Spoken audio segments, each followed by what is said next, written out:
What is up, YouTube? We're back with another update on Gordon. I know it's been a while, but tonight while we're here, it's because we're going to start a stereo system on this thing. So I've been waiting on this, kind of gathering parts. It's hot in here, and we're just going to go through that tonight, and I'll show you what I got. So I got these little I think they're 5.5 little kicker ones. I'll put these in the kick panel. Of course, there weren't speaker holes in the original kick panel, so I bought these. I think it was from USA One Industries. And this is the blue ones with AC, and it fits the 5. I think it's a 5.5 inch speaker. I don't want to put it on this metal with the magnet here, but just like that. So it's gonna look like that, and that way I'll take my kick panels out and just put them away because I don't want to cut them up. You know, that's kind of the theme of this truck. So that's what that's gonna look like. It'll be easy to mount that, and then you just run the speaker wires out the back. And these 2 amps here, well, I guess since this is here, this is going to be the head unit I'm going to use. It's an Alpine, just a Bluetooth. It doesn't have a CD player or anything like that. There's a head unit. I'm just going to run this off my phone, basically. And I'm not going to put it in the dash. I'm actually came up with this idea. I'm going to try and put it in the glove box. So this is basically a mounting housing, if you will, for like this single DIN radio. I'm going to put it in there to hold it still and make it look kind of decent. My original glove box has the sticker on it, like the build sheet on it, so I don't want to cut that up. So I just ordered another one. So this was like 30 bucks from LMC, I believe. And this was like 30 bucks too, just from a Best Buy or something like that. So I'll cut this one up. I'll take my old one out with the build sheet on it and put it away with the kick panels here so I don't mess that up.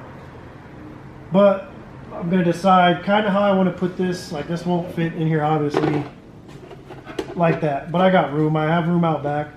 My original goal is probably to cut the back of this out and then stick this in there a little farther, and then I'm going to have to trim quite a bit of this off, maybe into like right here, maybe into like right there, cut that off to get it to fit in here and still have room for the latch. So I got to figure that out. It could go up top or something like that. But either way, the radio is going to be in the glove box. That's the plan. And hopefully it'll just communicate with my phone Bluetooth, and I can have a radio that way without having to cut my dash or just make it look weird where the factory radio is. So moving on, we got this JL Audio. It's a 12-inch shallow mount subwoofer, 7-inch on the bottom. I think it's 3.5 on the top. So that should fit in the back behind my seat, and if it doesn't, then I'm going to make it fit.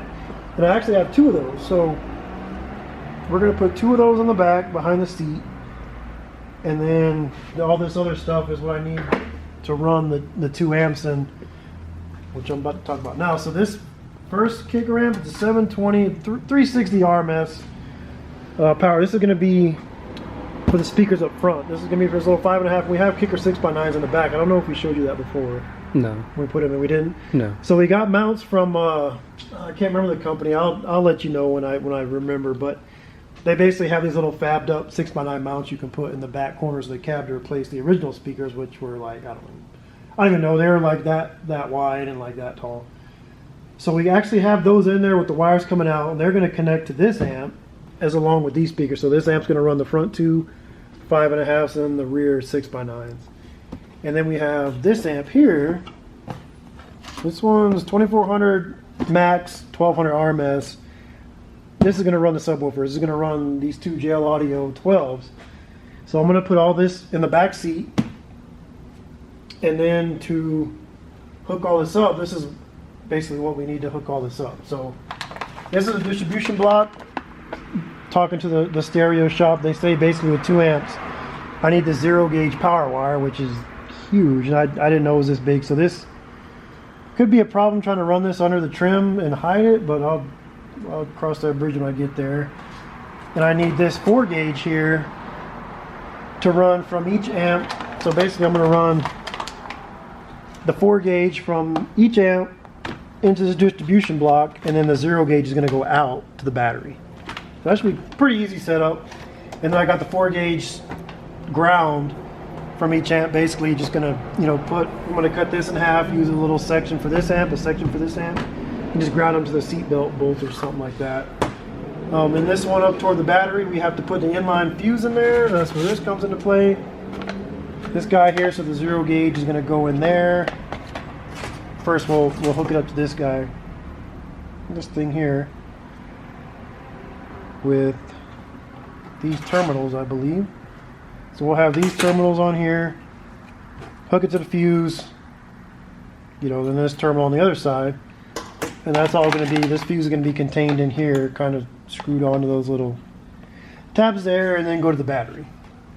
So that's how I'm going to hook that up. And this wire is just to hook the radio up. Basically for the radio, all I'm really going to need is like a power and a ground and the blue signal wire from the amp to go to the back of the radio. And that's where this comes into play. So it should be a pretty easy setup, and this is for the speaker wire, which are going to go, I'm basically going to run these speakers and the 6x9s. They're all going to go to this 4-channel amp right here.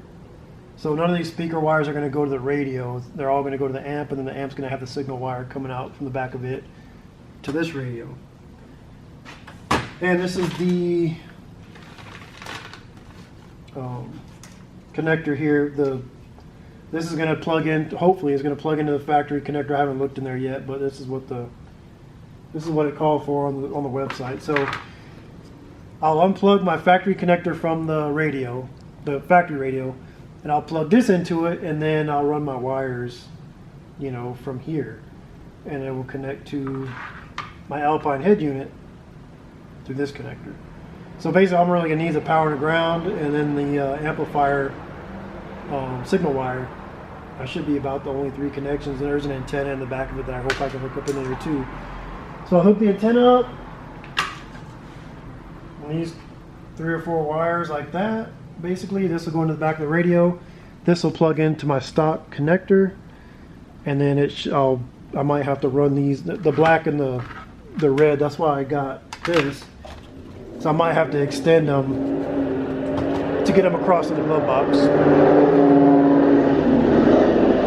other than that, like I said, just basically some random connectors, and these are the RCA plugs. I'm going to run these connect to each amp. You know, you plug these into the amp and they go to the back of the radio, and there's a couple sets of RCA plug or pre-outs for the amps on the back of the radio. So that's pretty much it in a nutshell. Hopefully it'll work. So what I'm going to work on tonight actually is mounting this in the glove box. So like I said earlier, my initial theory is I'm going to mount the radio in here, kind of see where the back of it comes to, which I think it was actually somewhere around this line right here. I'll probably end up probably just cutting this off. Just cut this thing here, cut that back half off, make it fit in here a little bit easier, because when I set the radio in here by itself, it actually fits pretty good. And if I were to cut the back of this out, where I kind of just roughly marked it already, if I were to just cut just the back of it out, I could slide that back a little farther, but I don't really have a way to mount it in there to hold it still. So that's where this comes into play, but I'm going to have to get kind of creative with how I want to get it in there. So like I said, I'm going to definitely have to cut this edge off, maybe cut the back of it off, because the radio, the little sleeve is already in there. So it's going to go in just like this. I'm going to go just like that, and as you can see, the radio doesn't go all the way to the back, so if I can cut, you know, maybe some of that off right there, and then I'll have all the room I need for my connections and stuff. So I'm going to toy with that tonight, and that's kind of the goal, is to see if I can get this mounted in there where I want it, and then I'll pop my old one out when I get to the truck, and then put that in there. So that's what we're doing. So stay tuned, and I'll let you know how it's going. I'm going to start cutting and measuring, and we'll take it from there. So what we're doing right now is drilling a hole, basically, which I don't want to do, but there's really no way around it, I don't think, to run this from in the cab to the battery. So we're going to go right underneath this fuse block right here, or the fuse block on the other side there. Just there's a space underneath that. Just going to kind of punch a big hole in there for this wire, run that through, and yeah, it's trying to get the stereo done. So that's what we're doing right now. Hang tight, we'll get it knocked out, and I'll show you when it's finished. Alright guys, midway through the stereo installation, I'll show you where we're at here. I got the this the giant power cable. We're trying to tuck it. It comes through the dash right there. And then under the carpet. We're trying to tuck it in that door sill to still go underneath the mounting of little trim plates. And I think we're gonna run it. Yeah, you can see it's gonna kind of go up that way through there because we can't run it down here. There's just not enough room, and the sill plate was bulging, looks stupid. So you can see this little channel we kind of used here. We were able to get it to go in there. So I think the trim piece should fit. Cover it up pretty good. Yeah, and then the second piece will go like this, but under. And it should be okay. That's why we kind of ran it up like that, because you can't, if we came down beside this, there wouldn't be enough room with this screw. You'd have to have a super long screw and it would pop out and probably jack around with the door fit, and not good. No bueno. And as you can see, I kind of got starting to get my new kick panel bolted in with the speaker. The fitment's a little rough, so I'm having to do some massaging there, but we're getting it. It's taking some persuasion, but it's coming along. We're probably gonna take this back seat out. We're gonna take this back seat out and then run this cable probably under the floor, like around here, because again, the same problem. If you try to run it along here, there's just no room for the trim piece to try and fit and smash against it. I think it's just gonna look bad. So we're just gonna kind of run it under the carpet that goes under the seat, so you really won't notice it, and it'll pop out like back here somewhere. So I think that's the plan. We're gonna try that and see what happens. We also toyed with the idea of running it outside of the cab, which at this point might have been easier, but I want to drill another hole in the truck to get it to come back up in there. So I'm gonna try and avoid that if I can, and try it this way first. I'll give it hell on this side and try and keep it.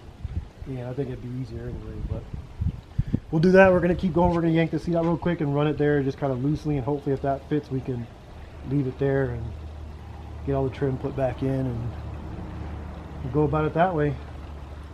So we'll give you guys an update in a couple minutes when we get this thing sorted out.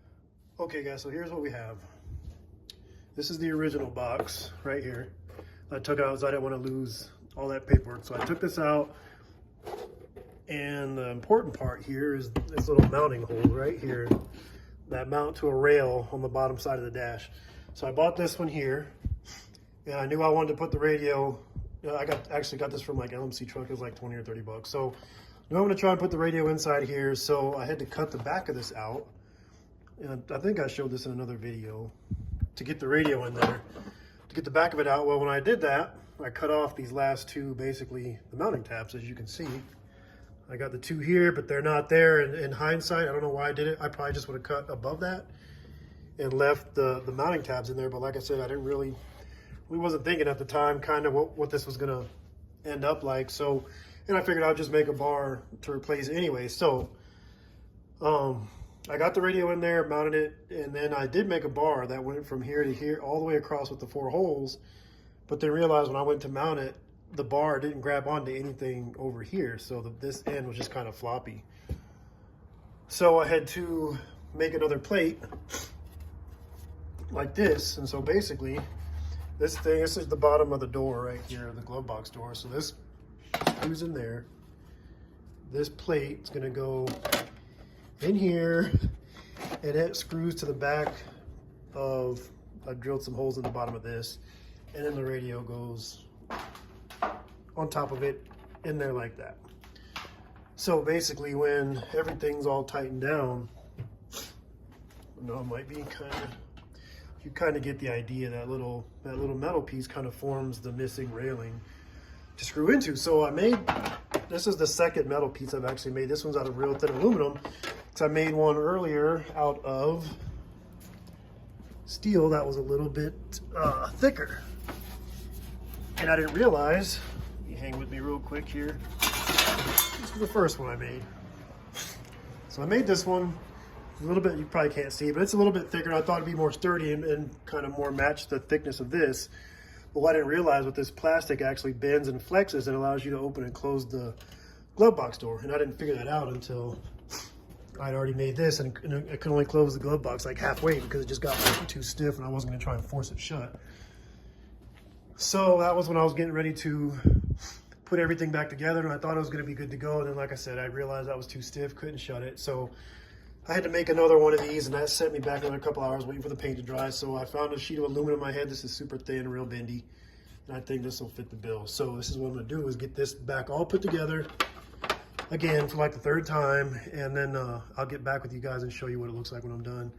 And then how hopefully this should work. I should be able to mount it, hook the radio up. I've already hooked the radio up inside, and I have all the cab speakers working, all 4 of them, the 6x9s and the 5x5s or whatever they were in the front. I just have to hook up the subs, which shouldn't take too long, and then tuck all the wires. So I'm hoping maybe another couple hours of work, assuming this glove box works, you know, actually bolts in and works this time. Maybe another couple hours tucking wires and stuff. But other than that, this thing should be pretty close to finished, and then we're driving it this week, hopefully for good, with the new transmission. So stay tuned, guys. I'll pop on again here once I get this done and show you what it looks like. Okay, guys, just got it finished. So here's what it looks like. It took about 10 minutes or so. And what I ended up doing also, the radio's not in, but it just slides right in next to this. What I also did was raise this box up just a little bit. You can kind of see daylight under there, because when the radio comes out of the back, it's again, when it was all the way at the bottom, it would interfere with that bar that this mounts to. So I had to raise it up a little bit. And I'm hoping that'll be enough to get it to go in there right and actually work like it should. So we'll see. I'm gonna get the radio here and jam that in there real quick, and I'll show you guys what it's gonna look like.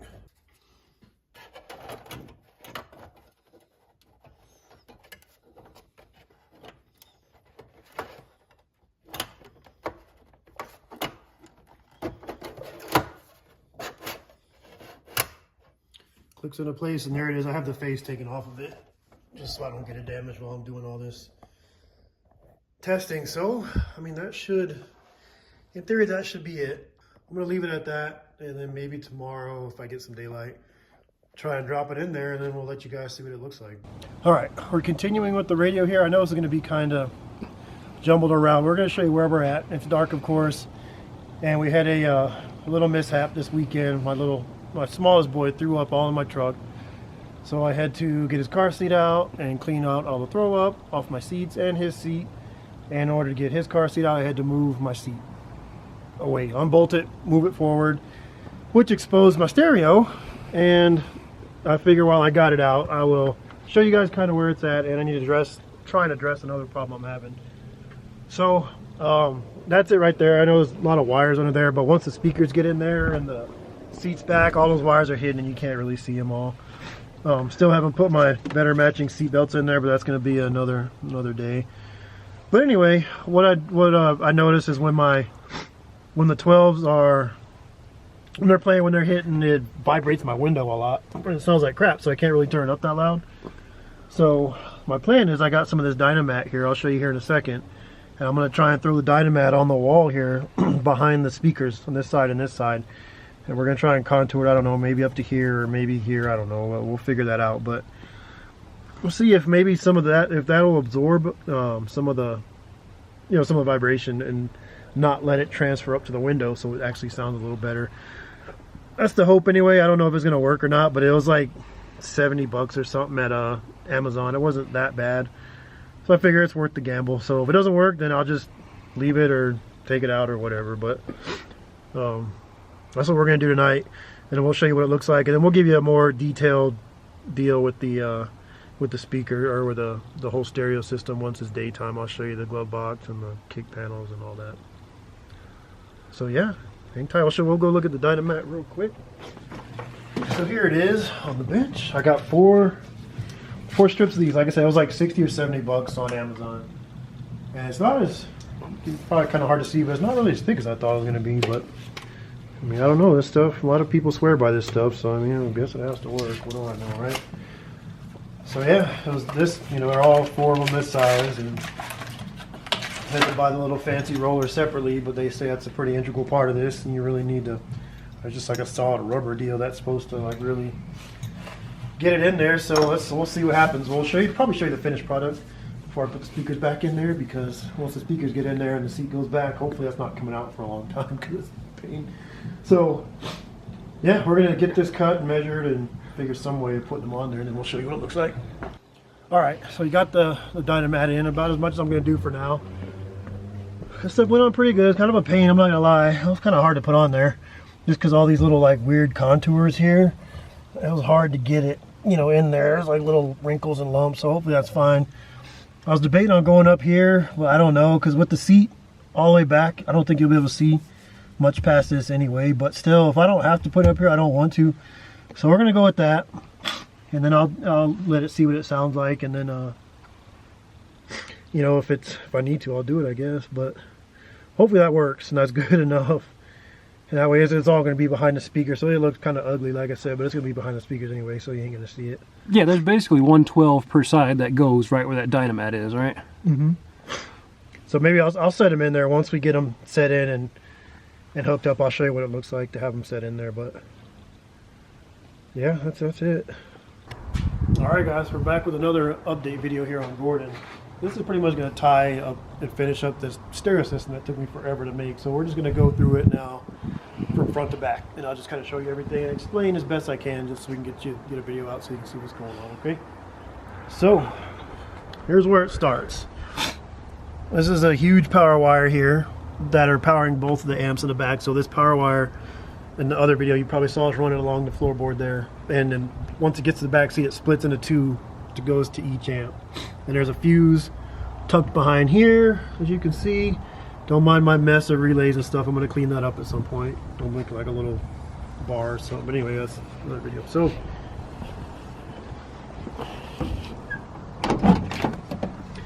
here are, you can kind of see across there, here are the kick panel speakers, because I didn't want to cut into the door or drill holes into it anywhere. So these, you can buy these kick panels that you basically just replace the factory ones, which I just pulled off and kept, and then put your speakers in there, and I ran the wires from the speakers to the amps in the back, and they go along underneath all that stuff. So I don't remember where I got those from. I want to say maybe USA One Industries or LMC. I don't remember. It was one of those trucks. There's only like three. There's Brothers, LMC, and USA One. I mean, there's more than three, but those are the main three that I use. So it was one of those two. I want to say USA One, I'm not sure. But anyway, got those in there. They're kind of a pain to put in, just lining up the bolts and the holes and stuff with one person. It's kind of a pain. I think I ended up doing most of that myself. But I'm going to go to the other side and I'll show you my regular. Alright, so as you guys remember, this is brand new because the factory one has that build sheet right there in it. And of course, like the whole goal of this truck, I keep saying I don't want to cut stuff I don't have to cut. This thing here, this is a USB connector, so I can hook my phone up to it, which I ran behind the dash out where the ashtray is. And this is not my original ashtray, but when I got out of the junkyard. So I got an ashtray out of the junkyard, kept the original one that's tucked away probably with this plastic thing. I just welded a plate. If any of you guys know what an original square body ashtray looks like, this is usually open. So I just welded a plate on there, and then, you know, got some Bondo and sanding and grinding and welded it on there, sand, grind, paint, Bondo, and there we go. So this is connected to the back of this, and that what runs. It's also Bluetooth. I haven't really played with that yet. So well, that charges the phone too, doesn't it? yeah, I also charge the phone, and then I wanted to keep the cigarette lighter so I could charge another phone if I have a passenger or something. So it kind of works both ways, and that's how I wanted it, and it'll still close. So that's that. The factory radio's still there. It kind of worked. I think half the speakers didn't work up front. It just sounded like crap, of course. But I didn't really want to cut up this to try and fit that in there, which I probably could have fit that in there, but I would have to do some cutting and stuff on there, which I didn't want to do. So that's how that's done. The only thing, I probably would have got a radio with a remote. I don't think this has a remote or the capability, because it's kind of a pain driving it. If you want to change the station or adjust the volume, you got to reach over, open your glove box. I didn't really think that through. But if I had a remote, I don't know. I still might have to open this to use the remote. So if I'm already opening it, then I don't know. But if I don't have to open it and the remote will work, then that would be perfect. So I might switch this radio out with one of the remote and see what happens. So anyway, and then it closes and it works just like it does. These wires here, I got to tie these up. These are the wires from my USB and all that, but I'll tuck them up in there. I just have to tie them up with a zip tie to something. But what about this paint match here? How'd you get that so close? That was from AutoZone. You can buy the paint match from that. This is a spray can. As long as you know the code? Mm-hmm. Yeah, find out in the code. It should be on your little dash thing if you don't have it. I mean, there's only so many of them anyway. You just look it up. online. Just look up like 86 GM paint codes, GM truck paint codes or something like that. It was a pretty close match. Like I said, it was just a rattle can. I just primered it and painted it and with a rattle can, and that's that. So now to the back here.